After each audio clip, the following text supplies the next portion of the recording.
Hi everybody and welcome back to my channel. If you're new here, welcome. I'm Amber Rose, also known as the Religious Hippie. You can basically follow me on any social media platform. Just type in the Religious Hippie and you will find me. So today we're going to be talking about how I'm celebrating Holy Week. So I am currently filming a whole video on how I celebrate Holy Week, as in you guys actually get to go through it with me, and it's basically a week in my life type of thing. So today is Palm Sunday, that's why I'm filming this today. So I'm gonna have clips from today that I'll throw in this video, but obviously the rest of the week hasn't happened yet. So I'm not going to really have any clips, but I will explain to you guys kind of like an outline of what I would like to do this week to celebrate Holy Week. So without further ado, let's get into the video. Alright, so to kick off Holy Week, we have Palm Sunday, also known as Passion Sunday, which is one of the longest masses because it has two Gospels. The first one is about Jesus arriving in Jerusalem on a donkey, and then the second one we go through his entire Passion. And so it's a little longer, there are a lot of chants, and it's just really beautiful. We got blessed palms, which was great, and I absolutely loved it.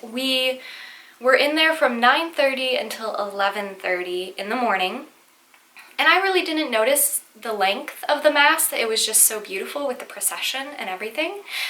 So yeah, that was really great. And then when I got home from Mass, I decided to read my Bible. I specifically read Mark 11, 1 through 11, and then Zechariah 9, 9 through 10. These two Bible stories go hand in hand. In Mark, we learn that Jesus rides into Jerusalem on a donkey, and this fulfills the prophecy in Zechariah. Jesus riding into Jerusalem on the donkey is historically and traditionally important because when he did that, it signified that he was a king of peace. So that is super important.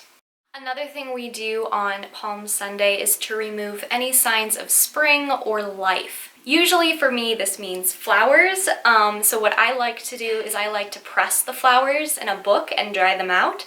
I think that's just like a really cool way to preserve flowers, I guess you could say. And you know what? It's all good because they will come back in glory with the resurrection of Christ. I also enjoy dressing according to the liturgical colors of the feast days, and Palm Sunday's feast liturgical color is red. So I wore a really pretty swing dance red dress, and I put a sweater over it just because the top isn't really that appropriate for church. And then of course what I'm wearing right now is red. It has a little white. It's like a peasant flowy kind of farm type of shirt. I don't know what to call it really, but I feel comfortable in this. I'm able to work in it and it doesn't get in my way, so that is super important to me. And also the color, like I just love it. And then the last thing I'm going to do to celebrate Palm Sunday is I'm going to learn how to weave, basically, palm weave. I'm not the best at it, but you know what? We're gonna try anyways. Why not? So that's how I'm going to celebrate the rest of today, Palm Sunday, which you guys will see this when it comes out on Holy Monday. But that's basically the plan. And then for Holy Monday, which is when you guys are seeing this, I'm going to try and do these things.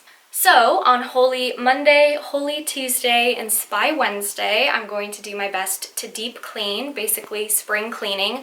I think that's a really great way to just kickstart spring, but also Holy Week, you know, just clean out the clutter and everything like that. I hate cleaning. I really do. The aftermath is nice, you know, when everything's tidy, but I hate the process. I hate the piles of stuff everywhere and the smell of the chemicals. Ugh, nasty. Afterwards, oh, it's so nice. But the process, I don't really care for the process. So I will do my best to stay up with the whole deep cleaning for 3 days. And then the Bible stories, basically the Bible verses I'm going to read that day, are Isaiah 56, 1 through 8, and Luke 19, 41 through 48. So basically in Isaiah, God is talking about his salvation plan for us, how we will have much joy, etc. And then in Luke, we learn that people's hearts are very, very far from God, and Jesus casts them out of the temple and all of that stuff. So those are really good passages to reflect on during this time. All right, so now we're on to Holy Tuesday. Obviously, it's still going to be deep cleaning to help get ready for spring, organize my possessions, my items, my life. But not just that, I think it's a great time to actually organize your prayer life and to get your spiritual life in order as well. So if you haven't been to confession already, it is your duty to do so as a Catholic. It constitutes to a practicing Catholic is that you have to receive communion and go to confession once at least a year during the Easter season. This is what constitutes to you being a practicing Catholic at the minimum. Although I do suggest you go to confession monthly and you receive the Eucharist weekly. If you have not for years, please go to confession first. Do not receive the Eucharist in mortal sin, because that is sacrilege, that's one of the worst sins you could possibly commit. So go to confession first, but it is our Catholic duty once a year to receive the Eucharist. So go to confession first. Another thing you can do is you can start getting out Easter cards around this time if it's something you haven't done already. I know I have quite a few Easter cards I have yet to send out. I just need to get some more addresses, but this would be the perfect time to actually get those cards, send them out, and make sure that they're in the mail. And then for my Bible reading on Tuesday, I'll be reflecting and reading the passage John 12, 1 through 9. Alright, so next up we have Spy Wednesday. I'm gonna be honest, I'm probably gonna be sick of cleaning by the time Spy Wednesday comes around, so we'll see how thorough I am with it, but I will do my best to try and keep up. My Bible reading for Spy Wednesday is going to be John 13, 1 through 17. And I'm really going to reflect on Jesus's humbleness. English is hard. And how he was really humble and everything as he washed the feet of his apostles, and therefore making them his first priests, and then instituting the Eucharist, the sacrament of the Eucharist, and the priesthood, and just all of that amazing stuff. And when I have kids one day, I would love to do that washing of the feet tradition where you guys all draw names and then wash each other's feet. I just think that is a beautiful tradition, and I would love to have that someday. Am I going to do it now? No. But someday with my own family, yes. Another thing I'm really going to try and do during Spy Wednesday is do my best to humble myself and not lash back at criticism or any harsh words or anything. I'm going to try and take them with a grain of salt. Of course, I'm not going to get worked up or anything about them, especially if they're harsh. But I think just really humbling myself and allowing myself to take in that criticism instead of just like always fighting back and being on the defensive, actually seeing if, maybe there is something about myself I need to change. I think that's something I'm really going to try and strive for on Spy Wednesday, because as you know, that's the day that Judas betrayed Jesus, and we betray Jesus every single time we sin. And so in a way, I really want to reflect on myself and see if there's some things I can better myself about, see if there's some areas that God really needs to work in my life, and what areas, I'm doing good in. So I think that's really important to do that self-reflection, especially on Spy Wednesday. Okay, the moment you've all been waiting for, Holy Thursday. The liturgical color is white. I do not look good in white, but we're gonna wear it anyways because it's Holy Thursday and I match the liturgical colors. Would this count? Like if I wore something like this because there's white in it, would that count? Probably not, because it's not like it's white with red blotches or whatever. It's darn. Oh well. Okay, so one of the number one things I always suggest, especially during Lent, if you guys have not been able to keep up with praying the sorrowful mysteries of the Rosary during Lent, like let's say you've just been slacking on it, sometimes it's just something we can't keep up with. It is very hard to stay on a routine, especially in a world that is so uncertain at this time, but really make an effort to pray the sorrowful mysteries on Holy Thursday. Do your best. This is one of the most important days, okay? So really do try your best to pray those sorrowful mysteries and spend time with our sorrowful mother on Holy Thursday. My Bible reading for Holy Thursday is going to be Matthew 26, 17 through 30. This is where Jesus Christ has the Last Supper with his apostles, and he institutes the sacrament of the Eucharist. This is my body, which will be given up to you. Do this in remembrance of me. This is where we get the Eucharist from, and it's a beautiful sacrament where Jesus Christ is truly present in the Eucharist. So if you can, I would highly suggest going to Mass or to Adoration at least on Holy Thursday. I will personally be going and attending Mass on Holy Thursday and remembering and really reflecting on the Last Supper by receiving the Eucharist and spending some time in adoration before the Holy Sacrament. And when I get home, I am going to have some bread and some sparkling grape juice. Okay, technically I am old enough to have actual wine, but I am a child at heart and I want some sparkling grape juice. So that's what I'm gonna have. Look at my precious little child.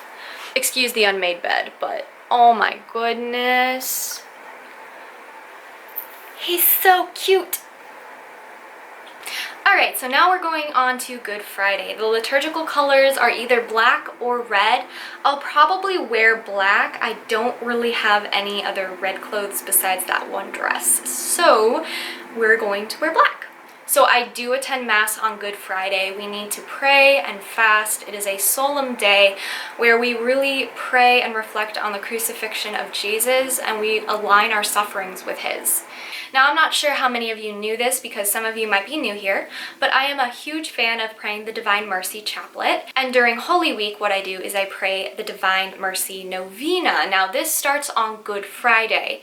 I use this app here to basically go through it and do the novena. Of course, you can always Google it if that is easier for you, but go ahead and do it with me. I think this is a great novena, and so many graces come through this devotion to the Divine Mercy Chaplet. It is a beautiful devotion. If you haven't already taken it up, I highly suggest it. It's beautiful. Another thing I'm going to try and do on Good Friday is to not use any artificial light. Obviously during the day, that's not really going to be a problem. My computer, I might need to use it for certain things, but when it comes to like reading or eating dinner or something at night, no TV, stuff like that, I'm really going to try and read by candlelight and to eat dinner by candlelight. I might need a lot of candles, but you know what? It's worth it, because I just think living in that solemn darkness and really reflecting on the darkness in that life, you know, how life comes back with Jesus Christ when he resurrects. And I think that's just a really good time to kind of cancel out any light, you know, because Jesus was crucified on Good Friday. So yeah, I just think that's really cool. And then for my Bible reading on Good Friday, I'm going to go through all of the Gospels' accounts of Jesus's crucifixion. I know the most common one is in Matthew, but I'm just going to go through all of the Gospels' accounts. I think this is a really good time to pray and reflect on the crucifixion and align our sufferings with Jesus Christ, but also rest in him and hide in his wounds. I think it's just a beautiful time to do all of those things. Now, Good Friday is actually a very good day to make hot cross buns. I've never made them before in my life, so I am going to attempt to. But if I fail, cinnamon buns are basically the same thing, right? I don't know if you guys knew this, and I don't know if they still do it, but it used to be Austrian tradition where they would all get haircuts on Good Friday to ward off any type of headaches for the year. And I'm just like, I feel like there's some headaches you can't solve by just chopping off your hair.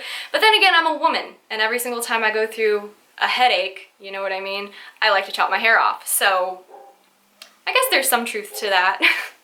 Alright, so next up we have Holy Saturday or Easter Vigil. It'll probably be referred to more like Easter Vigil throughout this, because Holy Saturday isn't really something people say. We say Easter Vigil. But the liturgical colors are white, again. So, you know, it's going to clash with my skin tone, but it's fine. We'll deal with it. Now, if you have not already gone to confession during Holy Week, this is the time to do it. I know specifically it would be easier to just call your priest and set up a time to do a confession instead of waiting in line, because honestly, this is the busiest week for confessions. So if you didn't already go during the week, you really need to call your priest and be like, hey, you know, I need to do confession or something, because it's going to be really, really busy. Many people devote their time this day to prepping Easter brunch, you know, Easter Sunday brunch, stuff like that, spending time with family, getting reservations ready for Easter Sunday, though I feel like if you make reservations the day before, there's not going to be any spots left.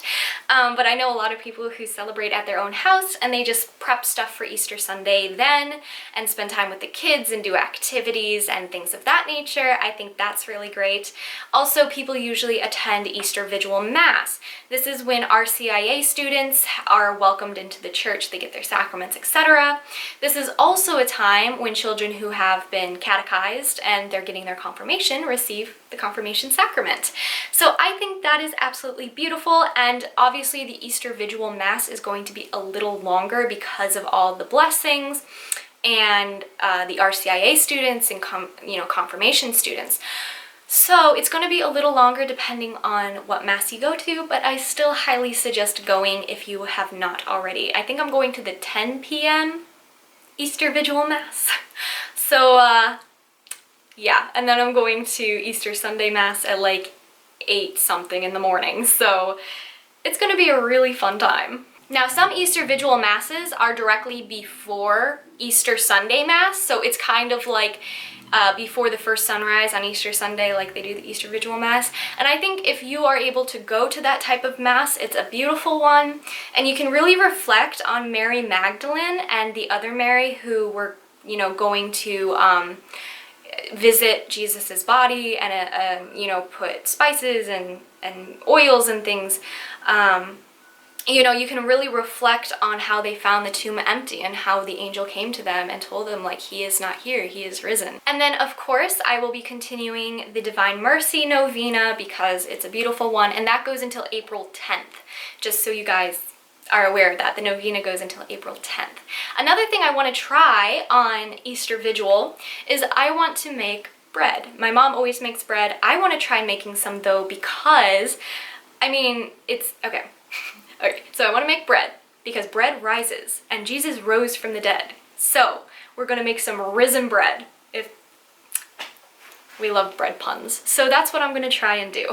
I've also seen a lot of moms do these resurrection rolls where you basically take a marshmallow, you dip it in some butter and then some cinnamon sugar, you put it in a croissant, put them in the oven for like 20 minutes or whatever, and then when you take them out, the marshmallow has disappeared from inside the croissant because it's been absorbed. And so it's like kind of like the tomb and how Jesus's body isn't there anymore. And so I think that's really fun, and the child inside of me is just like, we need this because A, there's so much sugar in it, but also I love stuff like that. I can't explain to you why, but just like the marshmallow's there, but then it isn't. It's just, I don't know. I love that stuff. So I highly suggest trying that if you haven't already, especially if you have kids. I think that's great. And the moment we've been waiting for, Easter Sunday. I love Easter Sunday. And of course, again, the liturgical color is white. So yeah, I'm probably just gonna wear a pastel color this time though, like some Easter color. I do have my yellow Easter dress that I wore last year when I had to watch Mass online because of COVID. So hang on, let me show you guys real fast. So this would be my normal Easter Sunday dress. I usually wear a tank top because this cut's a little too low, but it goes down to my knees, you can't see it. I love the color, I love the yellow. But yeah, so maybe I'll wear this one, especially since I wasn't actually able to wear it to Mass last year. So I think this will be a fun one to wear. Obviously, I am going to go to Easter Sunday Mass. We're doing one with a procession afterwards, which I am super excited about. I haven't been in a procession since I was probably like 6 or 7. I was pretty young, and so I'm really excited to participate in the procession. I love them. I think it's just so powerful, and we take up space as Catholics, and I think that's just so amazing, you know?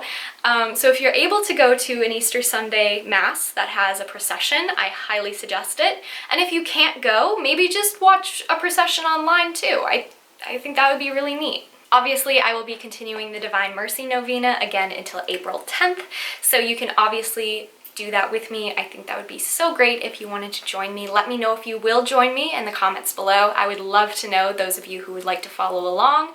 I just think that would be really great. And then the Bible passages I'm going to be reflecting on and reading is Matthew 29, 1 through 10. I absolutely love this chapter. I highly suggest you read it as well.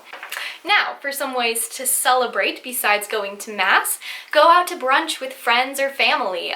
You could even have brunch at your house if you decided to prep it on Easter Vigil.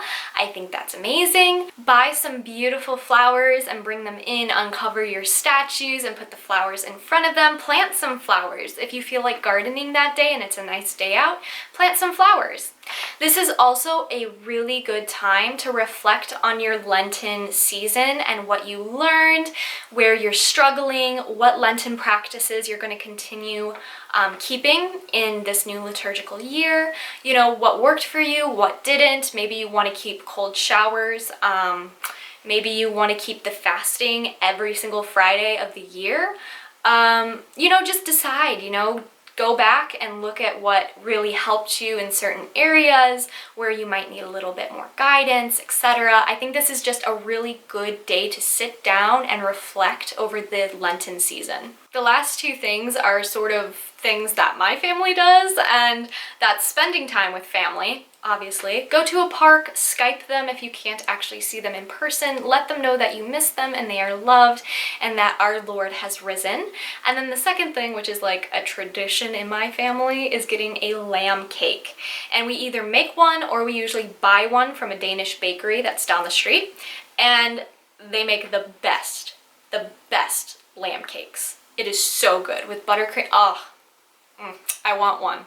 But I highly suggest that, or doing, you know, cookies with the kids. You know, you could dye Easter eggs and all that fun stuff. So I think that'll be really fun, and I'm so excited for this Easter season. I'm so excited. Anyways, if you haven't already gone and checked out my podcast, I highly suggest you do so. The link tree is in the description below. It has all my social media there. You can find my podcast there, and we just put up an Easter episode. I think you guys will really like it. So definitely go check that out. Let me know how your guys are celebrating, you know, Holy Week in the description below. And I hope you guys enjoyed this video. I'll see you guys in the next one. Bye!